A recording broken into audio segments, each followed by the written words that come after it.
Hello everyone, and welcome to another episode of Gosling Media Live.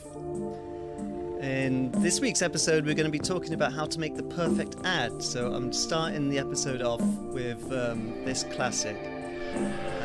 It is for a British company, but I'll just let it play for a bit and talk about it in a minute. But I love this commercial still.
For Cadbury's Dairy Milk from the UK. I think it's from like 2007, but it's just such a brilliant ad, and not going to spend ages going into it, but I thought it was a good way to start the show talking about perfect ad. There is no such thing as perfect, but what I want to do is suspend belief for a little bit, and if you could make a perfect ad, what would that look like?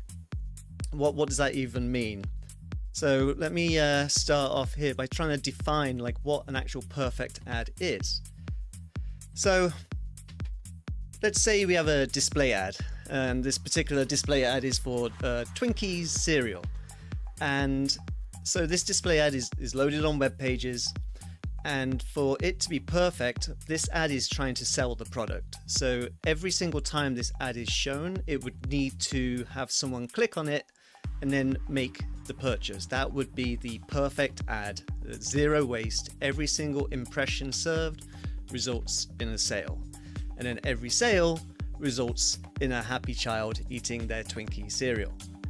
So how do you even begin to make a perfect ad? I'm just going to click this again. Watch the little guy's eyes. Something happens off camera and he breaks character. So how do you get to perfect?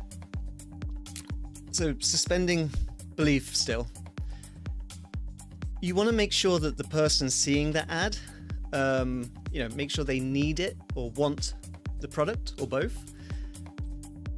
Like, that's where targeting comes in, and you can use data providers. There's lots of different ways that you can make sure that the target audience that's seeing your ad is in the market. I'm not going to go into too much detail for those, but basically it's the targeting setup in the different networks that you can run the ads on have lots of different audiences that you can select. So you make sure that you're running the ads against people in market for what it is that you're selling. She's thinking about it.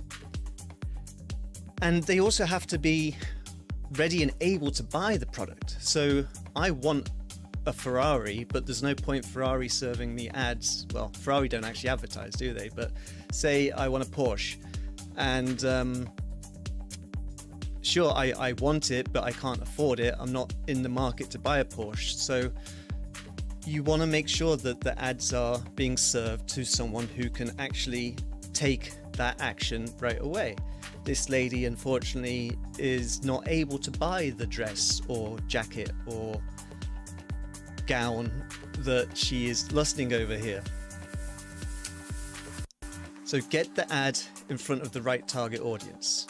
So to do that, I mentioned targeting, but there's also so many different channels available, and on each channel there's different ad formats as well. So from search to display, we've got video, hyper local, depending on what your services are, mobile advertising, out of home or connected TV. There's just so many different channels out there.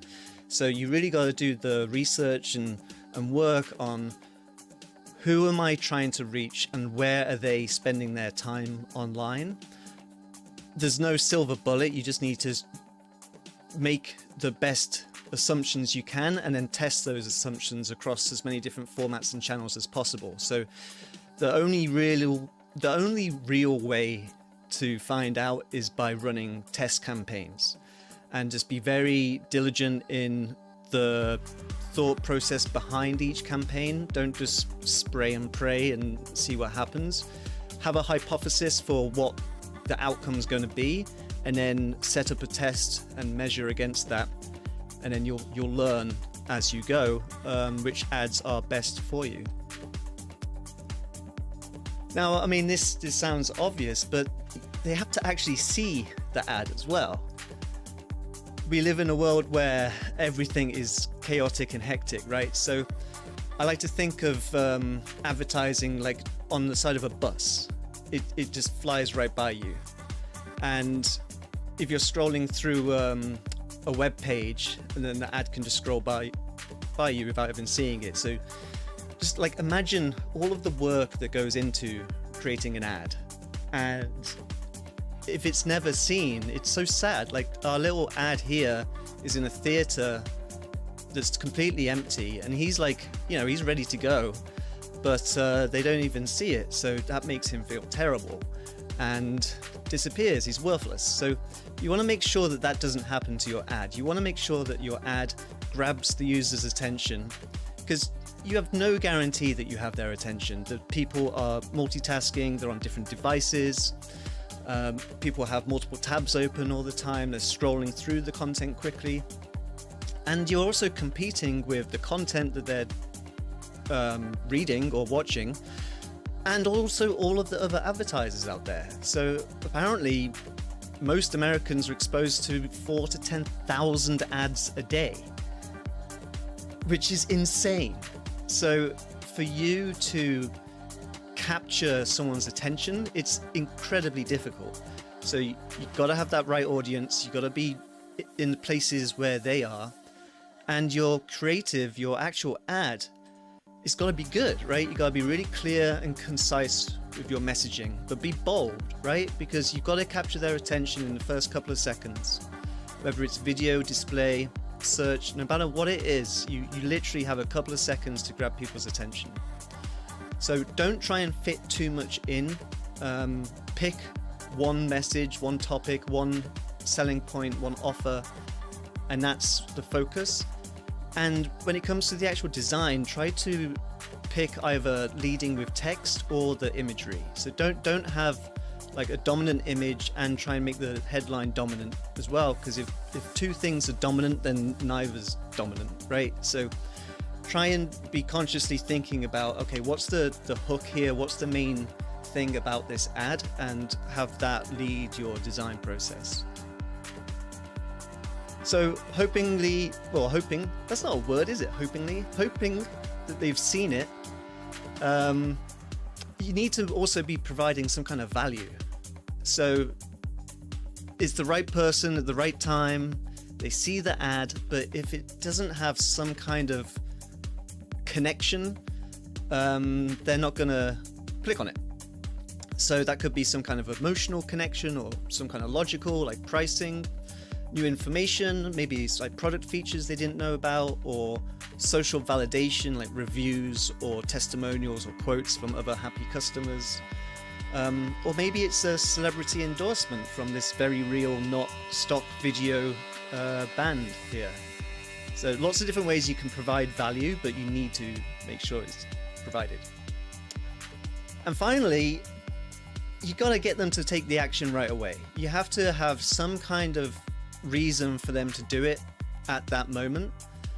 So you want them to, realize that they've got to move quick, just like this guy did, and ask for the sale. So got to have a clear call to action. You've got to create a sense of urgency. That's why so many campaigns you'll see like limited time, and you don't need to be like hit them over the head too much with the urgency, but you do have to make them feel like they need to sit up and take an action right now. So there's the sort of 5 main things that you need to be accomplishing. So, you know, if we had that perfect ad, every impression becomes a sale, you would need to hit those 5 things every single time perfectly. So obviously we can't do that, but we can get as close as we can by following some best practices. But where I think is a good place to start for most people is doing some research, and especially in your industry, some competitive research. So there's a number of tools available. So I'm going to show you just a couple now that I find incredibly helpful. And I've got Facebook and LinkedIn listed here because they actually have tools on both of these sites where you can see everyone's ads. It's kind of hidden, especially on Facebook. So I'll show you where to find it, but you can go onto a company's page and see all of the paid ads that they're running. So it's a very useful tool and a good way of seeing, you know, what competitors are doing or what other brands that you're aspiring to reach their levels are doing. So the first one is Moat.com, and I'm just going to jump to the next screen. So Moat got acquired by Oracle. They do a bunch of things in advertising, but they have this tool which is just brilliant. So you can type in any brand here, so say Salesforce, and we can see every ad, well, a lot, probably not every, but they're pulling in all of the ads that Salesforce has been running, and some of them date back for a couple of years, but it's really an incredible tool to do some good research and see how other people are presenting themselves and talking about themselves. I mean, one thing you can take away from this straight away is the consistency. Keeping your branding tight, right? Like consistent across all touch points is so important. So Salesforce here have done a good job of keeping everything pretty consistent. And like I was saying before, it's like they're all very clear, clean. There's nothing like too busy and over the top. So let's try a different one. So that's Salesforce, but another good one, if you're familiar with Canva, it's the online design software. So let's see what they do. So yeah, again, look how consistent they are with their treatments. You would expect these guys to have nice assets because of what they sell. This is particularly nice. So look how simple this is. It's 5 words and a link, but this removing backgrounds with one click, it's so clear. I instantly understand that this feature is cool, right? I mean, that's an impressive thing, being able to remove the background with one click. I'm going to try it out.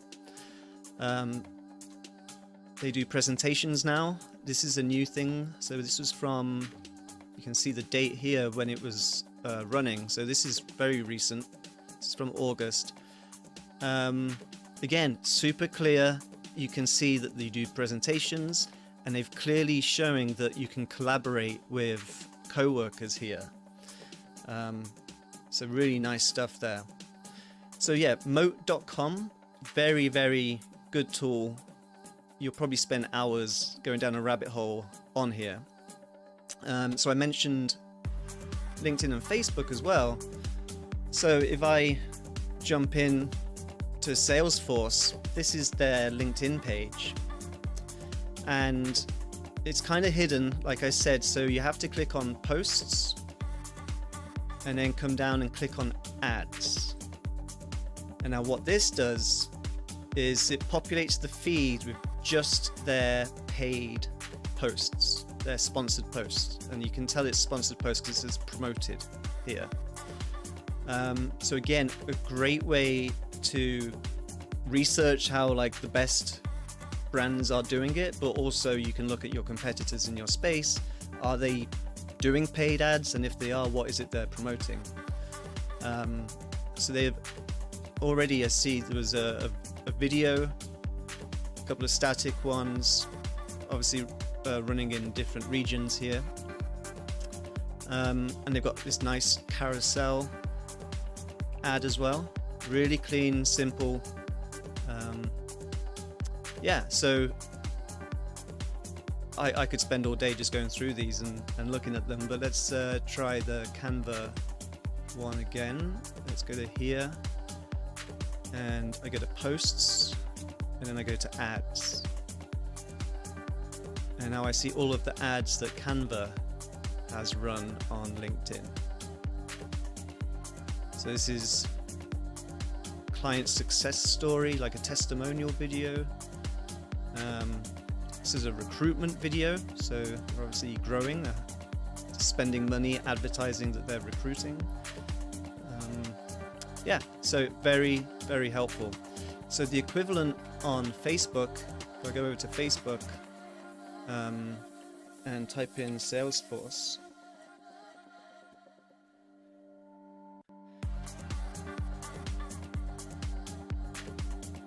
find Salesforce here, and so this is the Salesforce Facebook page. Now from the top, what you do is you scroll down below photos, videos, keep scrolling down, and you see this block on the left here, page transparency. So if you click see all, scroll down again, and then click here, go to ad library. So it's a bit more hidden on Facebook. You get this page which shows you so much information, it's crazy. Like the regions that they're advertising in, the amount of money they're spending, you can see here.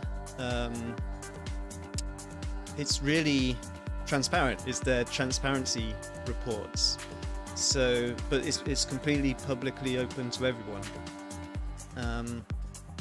So yeah, you can see all of the ads that Salesforce have run on Facebook here. You can click into it and see more details. They've got more than one version of this ad apparently. Where it clicks through to, the text, the targeting. I believe this is the targeting information. Yeah, incredible amount of information. So you could spend a lot of time digging into this and researching competitors. So let's go just complete this out, do Canva. And see what their focus is. And another good thing about this is you can see how other companies are doing different ads on different platforms. So when you're starting out, it's hard to do very custom stuff for every single channel, but the best advertisers are making assets specifically for the channel that it's being advertised on. So you will see, like these guys, the ads I'm seeing here that are displayed on Facebook are different to the ones that were on LinkedIn. So obviously LinkedIn, it's the business community, so we saw those ads for careers, like they were doing recruitment ads. These ones seem to be much more like user-generated style ads, trying to, I guess, be a bit more authentic on Facebook. Videos with pets and animals, always good, right? Yeah, so that's really how I start. And then when you're putting the ads together, it's really what I was talking about before, those 5 steps. It's constantly keeping the audience in mind, and make sure that every decision that you're making, from the text to the creative to the channels that you're buying advertising space on, everything you're doing needs to be focused on who is that target audience and how do I capture their attention and get them to pay attention and like come to my landing page.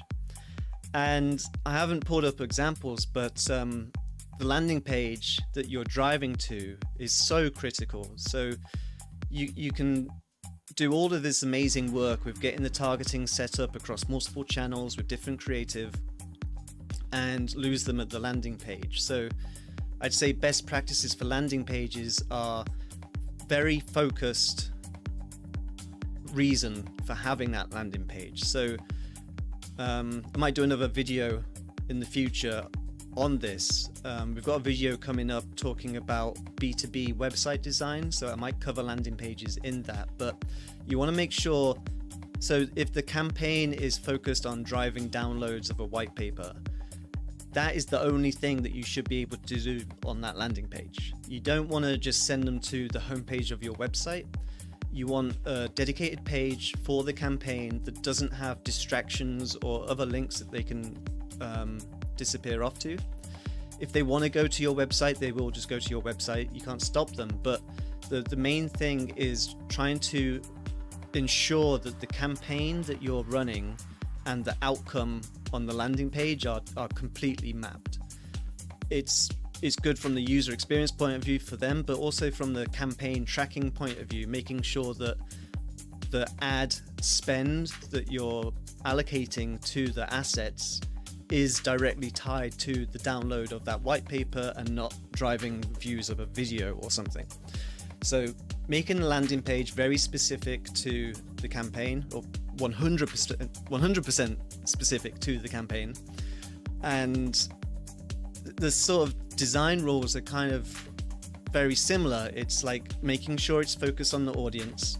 There's lots of great software for landing pages. We use unbounce.com, which allows dynamic content, so you can have one page, but depending on which ad they clicked on, they see slightly different messaging or imagery. So the connection between the ad and the landing page needs to be there.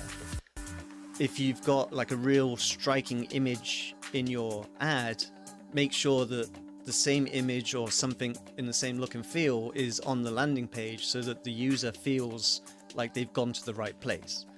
You don't want to confuse people. The second people are confused, you'll lose them. So keep it simple, keep it focused. Obviously you can have much more information on a landing page. You see a few different types. There's the very focused, here's a form, here's a few benefits, off you go. Or there's the more sales focused, telling a story landing pages where they're quite long scrolling pages with lots of like existing customer testimonials and benefits, and throughout those pages you'll see calls to action consistently along the page. So yeah, I think I'll go into more detail on this in the video when I talk about B2B websites, but I'm going to keep this one short. So that is my whistle-stop tour of how to make a perfect ad. Please do come to the website goslinmedia.com/live if you want to see any previous episodes. We've got the schedule for upcoming episodes. Next week is a good one. Next week we're going to be interviewing Rob Rizicki, who's a VP of marketing at an awesome company called Dataiku, enterprise AI platform, and I'm very excited for that one because it won't just be me waffling on, we'll actually be having a conversation. So hope you can join next week, and thanks for watching. Cheers.